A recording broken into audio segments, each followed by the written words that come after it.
Hi, guys. So I'd like to try three problems with you here now. And maybe what you can do is put these on your notes. And then because these are actual homework problems, you can then transfer them onto your homework afterwards. So let's begin. Let me share my screen here. And you guys can jot this down. So we have a camera up above on a 9-foot wall. And there's an angle of depression. So let's try to draw this. So let's grab a pencil here and let's see. So why don't we pretend this is the ground? And there's a wall here on the left. Let's say there's a camera here 9 feet above the ground. And it says what angle of depression should be used if the camera is going to observe a spot 6 feet above the ground and 9 feet, 12 feet away from the wall. So look, the model should look like this. Not drawn to scale at all. But let's separate from the wall 12 feet. And from that point, let's go up about 6 feet. And the question is, instead of looking straight ahead, instead of looking like straight ahead, the pink, we actually want to do, what we want to do is we want to look at the green. So we want to go like this. That's what we're going to do. We're going to observe from the camera to this spot here. Now your angle of depression, as it's so called, it's going to be this here.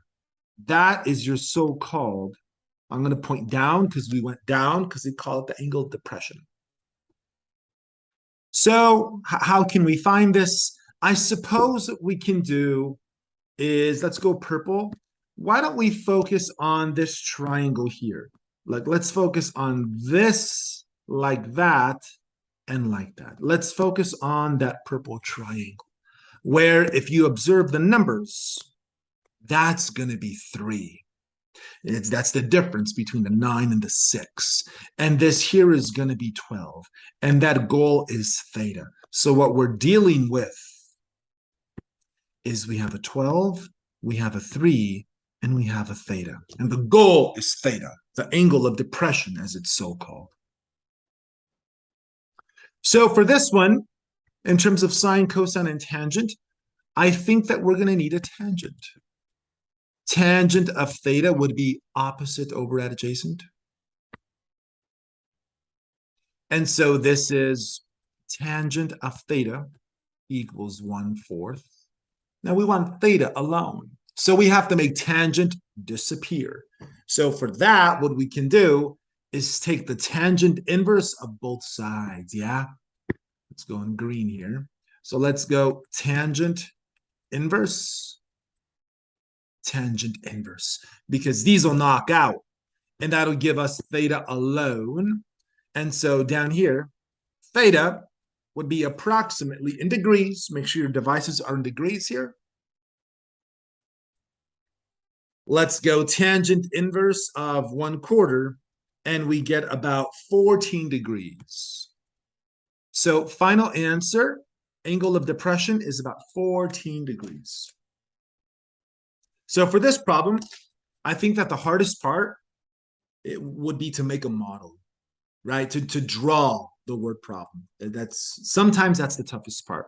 So let's get all of this out of the way, and let's check out the next question. Let's go like this here. Let's get all of that out of the way. And let's move around this image. I think I have, let's see, so that one there. And let's try this one. Let's leave this right there. And why don't you guys draw what you see? So here, we want to know how fast the truck is moving. So there's a cop right there, 30 feet from the side of the road. And then they see a truck. And then 1 second passes, and then the truck is like further away. And we want to know how fast the truck is going. And we're assuming that the angle theta there is 15 degrees. So why don't we just replace theta with 15? Let's begin that way. So let's put 15 degrees right there. So what we have, if we were to draw the triangle, we know that this is 30 right there. And we know that this is 15 degrees. But what we don't know is the missing side. Like, we don't know how much the car traveled.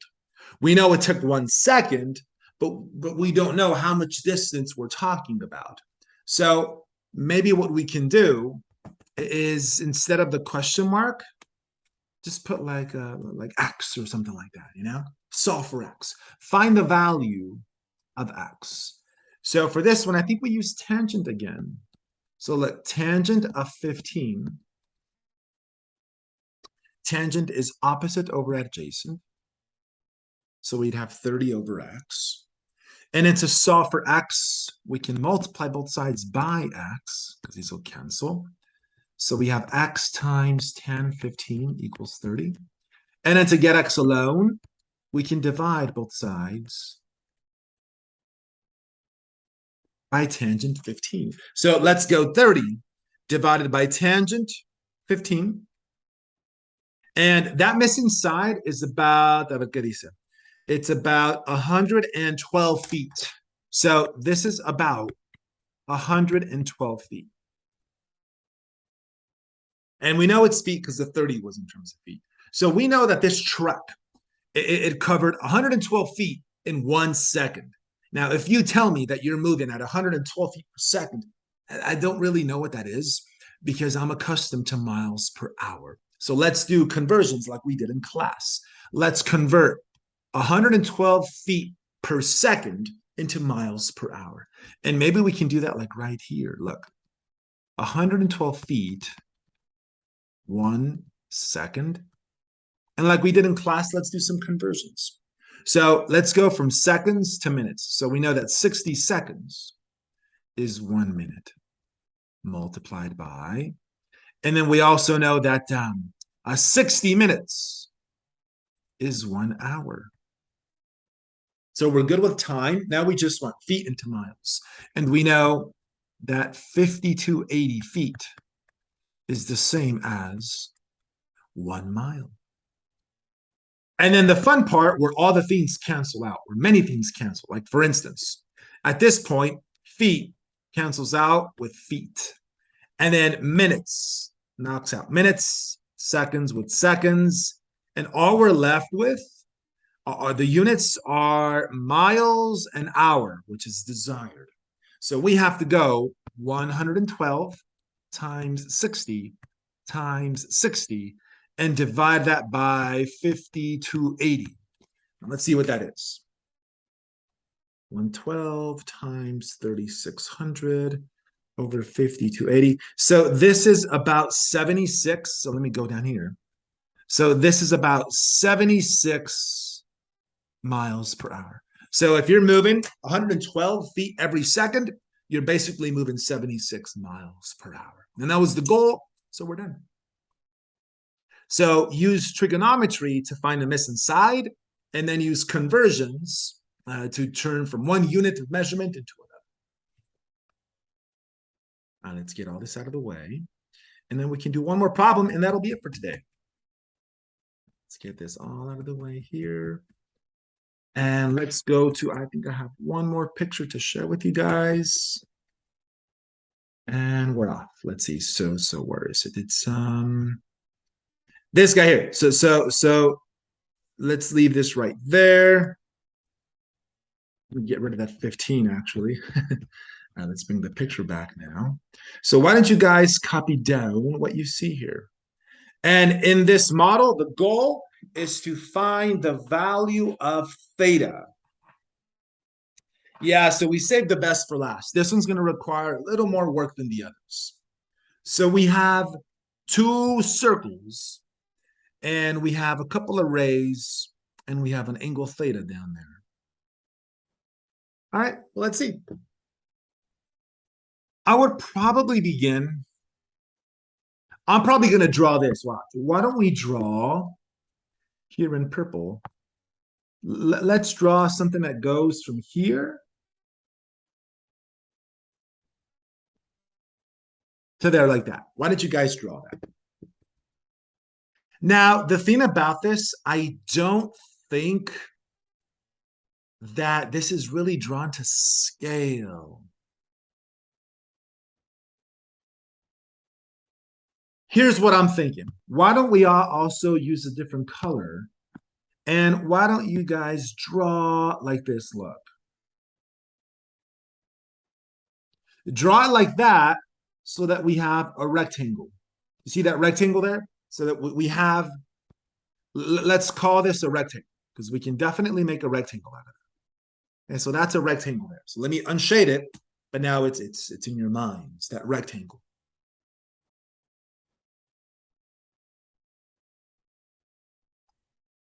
Now, can we agree, folks, that if if this is 2 right there, if that's 2, then this there would also be 2. This is 2 because it's the radius.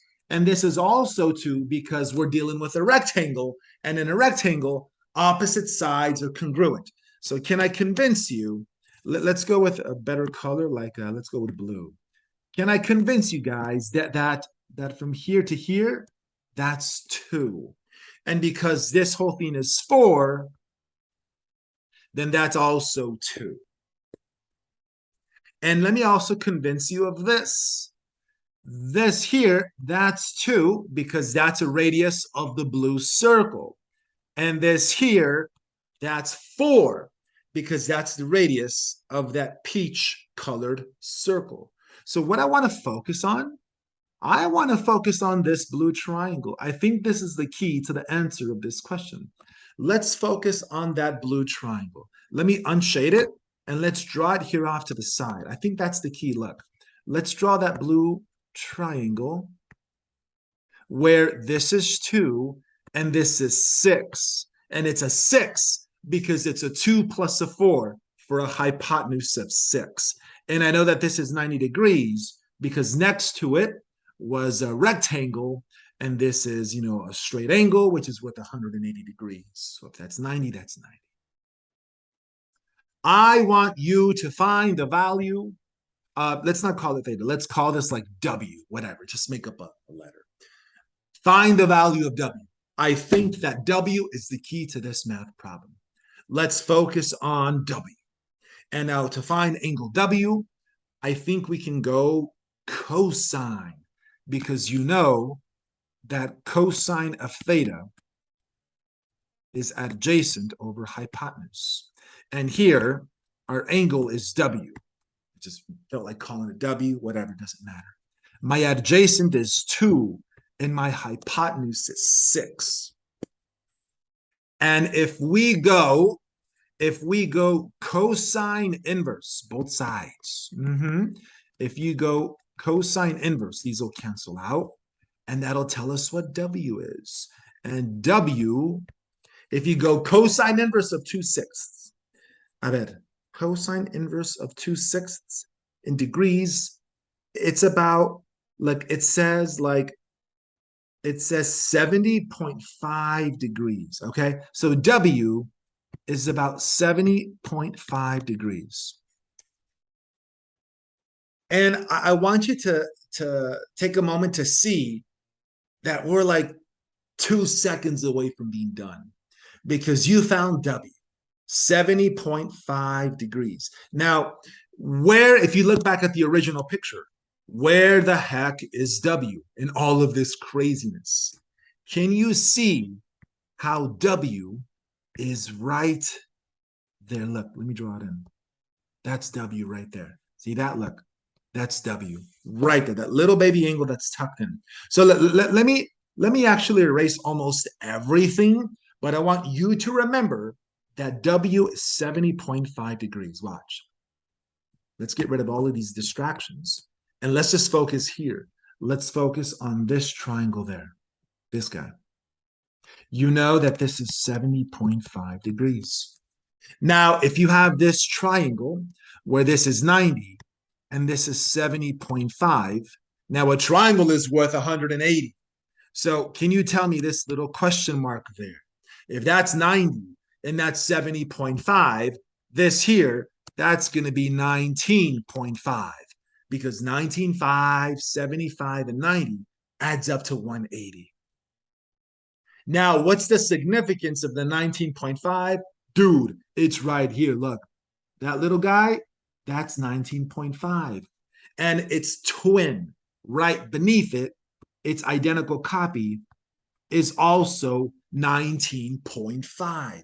And together, both of those 19.5s add up together to give you the whole angle, the original angle, the goal, which was theta right there. So theta is going to be 19.5 plus 19.5, which I believe is about 39 degrees. So that is the measurement of angle theta. So the key was to draw that triangle,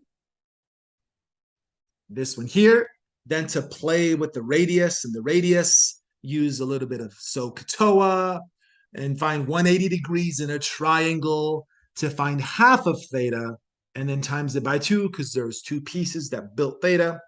However you do it, it should take you to about 39 degrees. So guys, now that we're done, on Monday, you guys can expect us to go to the next section. And then we're getting closer to midterm 2. So we'll prepare you guys for that. And yeah, so if you have any questions, just let me know. And I'll see you guys in a few days. Bye, guys. Take care.